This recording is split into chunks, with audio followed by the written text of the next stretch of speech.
Hello, my dear listeners. I fell a little behind schedule. Work and new things in life distracted me for a while.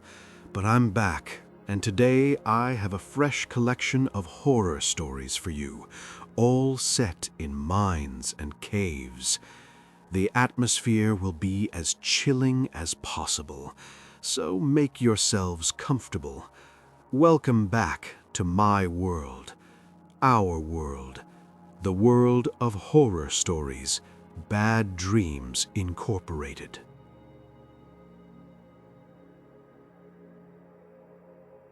We went into the old Bennett iron mine to find Derek. He'd gone in alone the day before. Some idiot idea about getting photos for a blog. When he didn't come back, his sister called me. She gave me the grid coordinates from his last ping.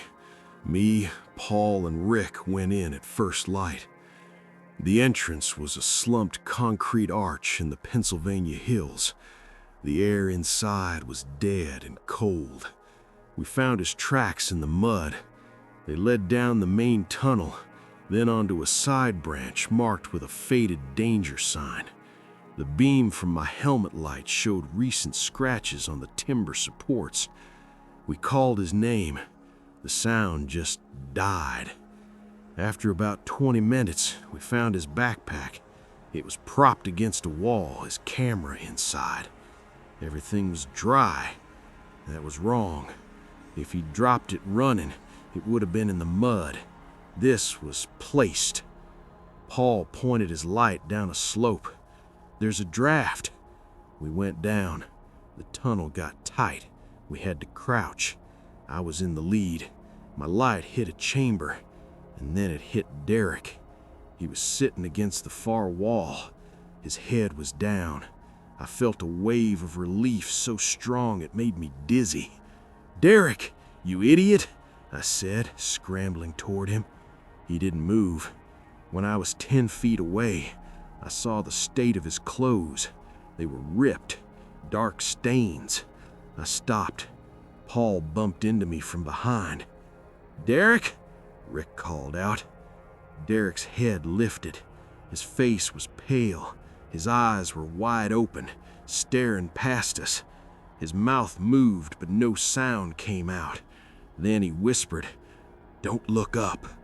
It wasn't a joke. His voice was pure terror. We froze. I didn't look up. I heard a scrape from the ceiling above me.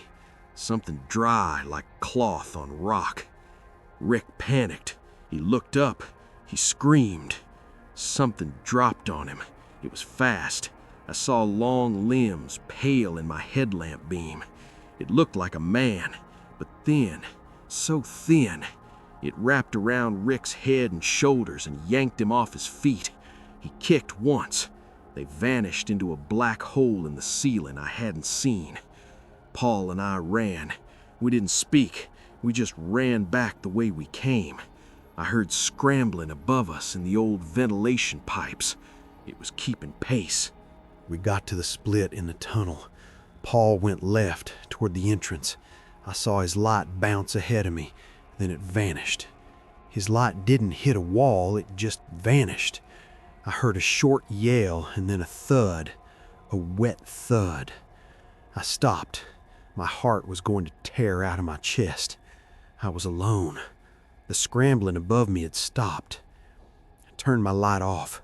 I stood in the dark and tried to breathe quiet. I listened. I heard a drip of water. I heard my own blood in my ears.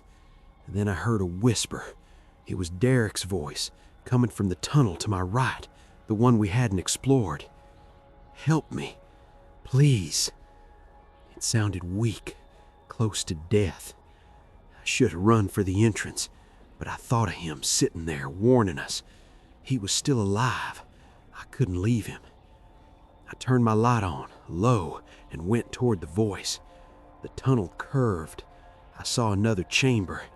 Derek was there, lying on his side now. He was facing away from me. "Derek," I whispered, "can you move?" He didn't answer. I took a step into the room. My foot kicked an empty can. The sound was loud. Derek's body rolled over toward me. It was just his clothes, stuffed with rags and old wire. The pale, thin thing was curled behind it, wearing Derek's face like a mask over its own.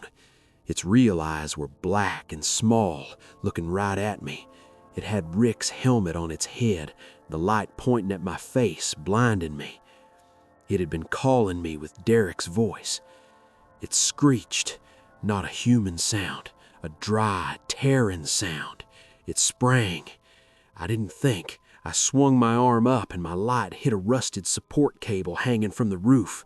I grabbed it and pulled myself up just as the thing slammed into the wall where my legs had been. I climbed, hand over hand, into the darkness above. My light showed a vertical shaft, an old ore chute. I just climbed. I climbed for what felt like hours. I found a lateral tunnel. I followed it. I saw daylight through a crack. I squeezed out onto a hillside a mile from where we entered.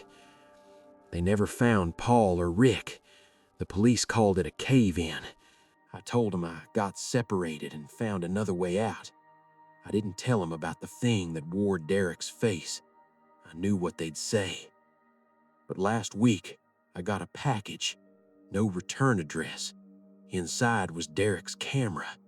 I opened the memory card files on my computer. The last picture wasn't taken by Derek.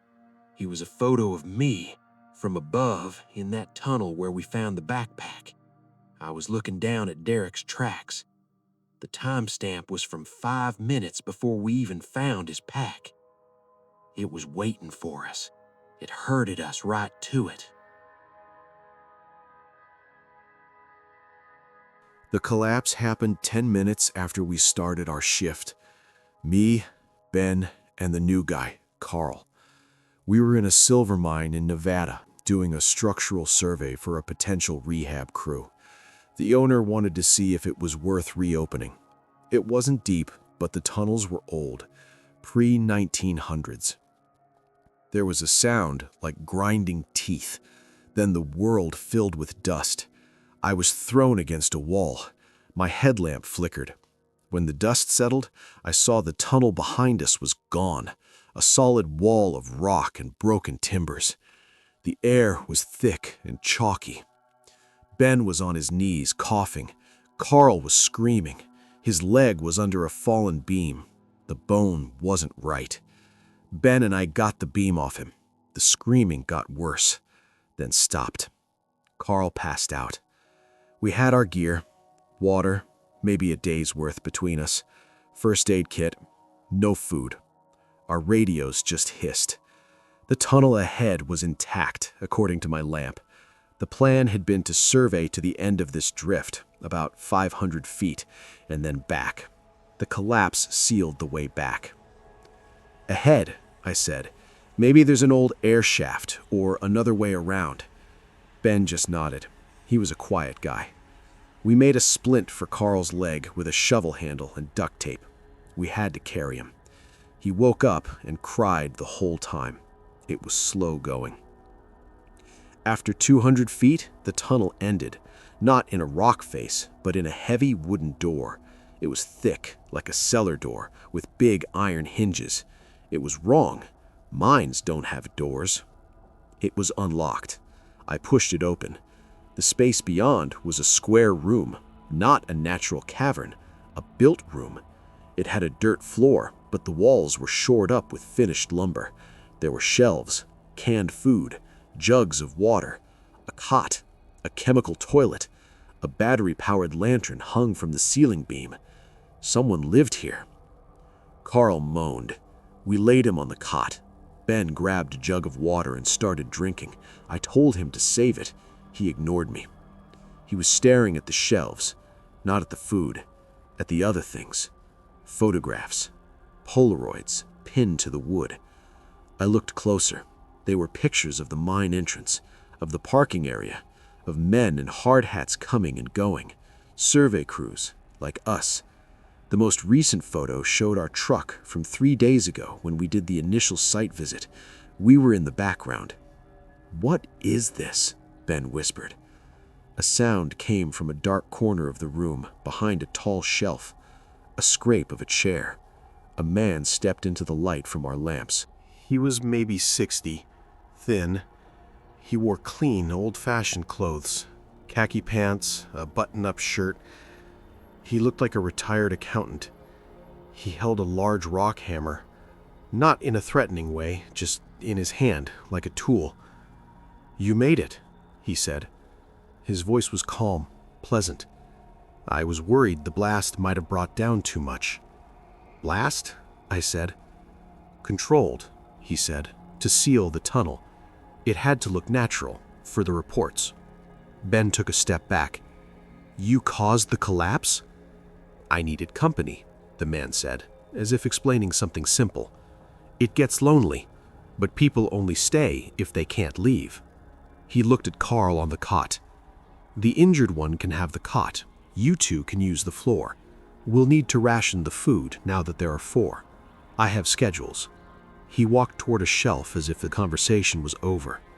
Ben moved. He grabbed a pickaxe leaning against the wall. He swung it at the man's head. The old man ducked. It was fast. He wasn't surprised. He'd expected it. He brought the rock hammer up in a short arc. It hit Ben in the side of the knee. I heard a crack. Ben went down with a shout. The old man stood over him, breathing a little heavier. He looked at me. "Will you be difficult too?" I didn't move. My mind was empty. This was a crazy person. A prepared, patient, crazy person in a hole in the ground. "No," I said. "Good." He nudged Ben with his foot. Ben was clutching his leg, sobbing. "The first one is always the hardest. You'll adjust." I did. He told me to drag Ben to the corner. He took the pickaxe and my helmet and the first aid kit. He said he'd tend to Ben's knee after he reset the charges. "Charges?" I asked. "On the other side of that door," he said, pointing back the way we came. "In the tunnel I didn't collapse. In case someone gets the idea to dig through from the other side. Or in case I need to seal this room for good." He smiled. It was a normal smile. That was the worst part. "It's just a precaution. We're a family now." He left through the door, into the tunnel we came from. He closed it. I heard a heavy bolt slide home on the outside. Carl was awake, staring at me, tears cutting lines in the dust on his face. Ben was whimpering in the corner. I looked at the shelves of food, the jugs of water, the photos of all the crews that came before. The door was solid. The only other way out was the tunnel he went into, the one he'd rigged to blow. I sat down on the dirt floor. I'm still sitting here. We have enough food for about a month. He was right. The first one is the hardest. Ben died last night. His knee got infected. The old man seemed sad about it. He said we'll need to be more careful with the other one. We weren't supposed to be in the cave. It was a tourist spot in New Mexico, the kind with walkways and lights. Me and my brother Jake found a gap in a safety fence after the last tour left. We wanted to see the forbidden part. We had 2 flashlights and a cheap rope. The gap led to a natural chimney. We climbed down. It opened into a huge black space. Our flashlight beams didn't touch the ceiling or the far walls. We walked on a dried-up riverbed of smooth rock. It was silent, the kind of silence that feels heavy. Jake spotted the hole. It was a perfect circle in the floor, like a well. We shone our lights down. It went straight for about 30 feet and then opened up. We could see the top of a pile of broken rock at the bottom. It looked like a way to a lower level. "I'm going," Jake said. He tied the rope around a stalagmite. I told him it was stupid. He did it anyway. He rappelled down. I watched his light bounce around. He reached the bottom and looked up. His face was a white circle. "It's bigger down here. There's a tunnel. Come on!" I went down. The rope fibers creaked. When I hit the bottom, I felt cold air moving from the tunnel mouth. It smelled like wet stone and something else, something sour. We went into the tunnel. It was narrow. We had to turn sideways. After 100 feet, it opened into another chamber. This one was different. The The floor was covered in fine gray dust, and there were things in the dust, dozens of them, small, white, and curved. Teeth. Human teeth. They were scattered everywhere. Some were old and yellow, some were bright white. Molars, incisors, canines, just lying there in the open. Jake laughed. It was a nervous sound. What the hell? Some weirdo's collection? I didn't laugh. I saw boot prints in the dust, fresh ones on top of the old. They led across the chamber to another tunnel on the far side. "We need to go back, now," I said. Before he could answer, a light hit us from that far tunnel. Not the beam of a flashlight, a warm yellow glow, like a lantern. A man stepped out. He was big, wearing coveralls. He held a kerosene lantern in one hand. In his other hand, he held a steel pry bar. He didn't look surprised. "You boys are off the path," he said. His voice was flat. "We're lost. We'll climb right back out." He took a step closer. The lantern light glinted off the teeth on the floor. "You see my souvenirs?" Jake started backing up. "We didn't touch anything." "The people they belong to always say that," the man said. He moved fast for his size. "He was between us and the tunnel we came from. They say they're sorry. They say they won't tell, but they always do, or they mean to." He lifted the pry bar. "I only need the teeth. The rest feeds the cave." Jake turned and ran, not back toward the narrow tunnel, but deeper into the chamber, toward a dark opening I hadn't seen. I ran after him. The man with the lantern didn't shout. He just started walking after us. He knew where we were going. Jake's light bounced into the new opening. It was another tight crack. We squeezed in. It was a maze. Small passages branched off. We took turns at random. We could hear the man behind us, his boots scraping, his breathing steady. He wasn't running. He was following. He knew the maze. We stumbled into a dead end, a small room with a pool of black water. No way out. We turned our lights off. We pressed against the wall and tried not to breathe. The yellow lantern approached from the passage. It filled the entrance. He stood there blocking it. He set his lantern down on the floor. He raised the pry bar. Then the water behind us moved. Something erupted from the pool. Not a man. It was pale and slick in the lantern light.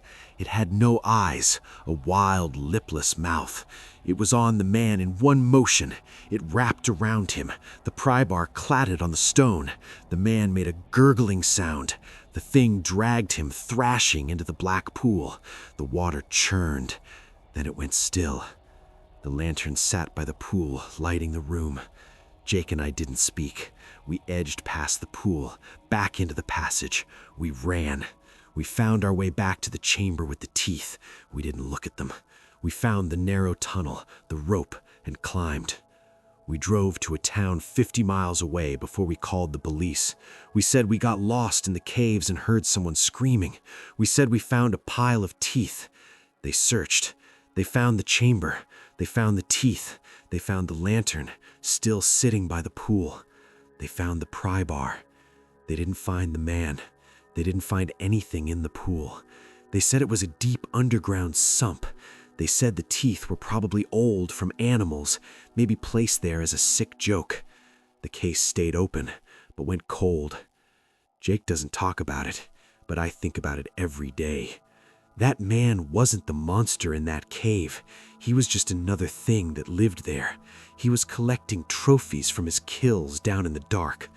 But something else was collecting him. And his lantern was still lit when it took him. That means it comes back to the surface. It knows how to get out. It just chooses to stay down there. For now. The Mapleton salt mine in Kansas shut down in the 70s. My granddad worked there. Before he died, he gave me a key and coordinates, not for the main entrance, for a blind air shaft hidden in a creek bed on private land. He said he left something down there for me, a legacy, he called it. I thought it was money or family heirlooms. I drove out last October. The shaft cover was rusted shut, but the key fit a lock on a chain. I winched it open. A ladder went down into blackness. I climbed and climbed. 200 feet down, my boots hit the floor of a horizontal tunnel. The air was dry and tasted like stale metal. My headlamp showed a straight, tall corridor carved into solid salt. The walls were gray-white. It was silent in a way that makes you hear your own heartbeat. I followed my granddad's directions, left at the first crosscut, right at the collapsed face. I found his marker, his initials, ER, scratched into the wall with a date, 1968. Behind that wall was a small man-made niche, a metal box like an old military footlocker. I pulled it out. It wasn't locked. I opened it. No money, no jewels, just papers, folded diagrams, and a journal. I sat on the cold floor and started reading. The first page explained it. He hadn't left me treasure, he'd left me a confession. In 1968, there was a cave-in, a section called Pillar 9. 3 men were trapped. My granddad was the shift foreman. The rescue team hit a methane pocket. It exploded. The way was sealed for good. The company called it an act of God, paid off the families, and sealed that section. But my granddad's journal said different. The initial collapse wasn't an accident. He ignored stress fracture reports.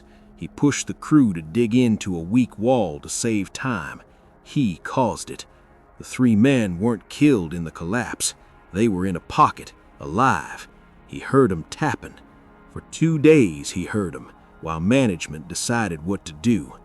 Then came the decision. The rescue was too expensive. The liability was too high. They gave my granddad a choice: be the scapegoat for the initial collapse, go to prison, and they'd attempt a rescue, or they could make the pocket unviable. They'd trigger a secondary controlled explosion to permanently seal the area. He'd keep his job, his pension. No one would know. He chose the explosion. He wrote, "I can still hear the tapping stop. It wasn't sudden. It got weak and slow, and then it didn't come back." I felt sick. This was my legacy, a murder confession. Then, from deep down the tunnel, I heard a tap. It was sharp, a metal on rock sound. Tap, tap, tap, tap. It had a rhythm. It was coming from the direction of the sealed Pillar 9, the place that had been blown shut 55 years ago. I told myself it was water, a loose cable. I packed the journal into my backpack. I had to get out. I started back the way I came. I got lost. The tunnels all looked the same. Gray-white salt walls. My directions were useless going backward. I took a wrong turn, then another. Panic started as a tightness in my throat. My light beam danced over the walls, finding only more tunnel. And the tapping followed. It wasn't always behind me. Sometimes it seemed to come from the left, then from a crosscut ahead. It kept the same rhythm. Tap, tap, tap, tap. A call or a signal. I ran. I took turns at random. My breath was loud. I skidded around a corner and my light hit a body. I screamed, a short, choked sound. It was a man in coveralls, sitting against the wall. He was mummified. The dry, salt air had preserved him. He was skin and bones, his mouth open. An old carbide lamp sat beside him. In his hand was a short piece of rebar. His other hand was extended, fingers pressed against the salt wall. On the wall next to his fingertips was a series of marks, scratches, tallies, hundreds of them, a calendar. The tapping came again, right next to me. I spun.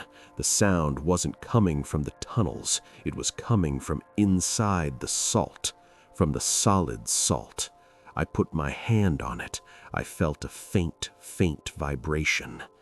He hadn't been tapping to be heard. He'd been tapping to hear, listening for a reply from the other side of the salt, from his friends in the pocket or from rescuers. He died listening. The new tapping wasn't from his side. It was from the other side, from inside Pillar 9. Something was in there, and it had learned the rhythm. Tap, tap, tap, tap. It was closer now, not just in the wall, ahead of me. I looked down the tunnel my light showed. Another mummified body. This one was lying down, not preserved as well, torn, scattered. The tapping came from just beyond it. I didn't move. I understood. My granddad's explosion didn't kill whatever was in that pocket. It just trapped it. It spent decades in the dark with what was left of those 3 men.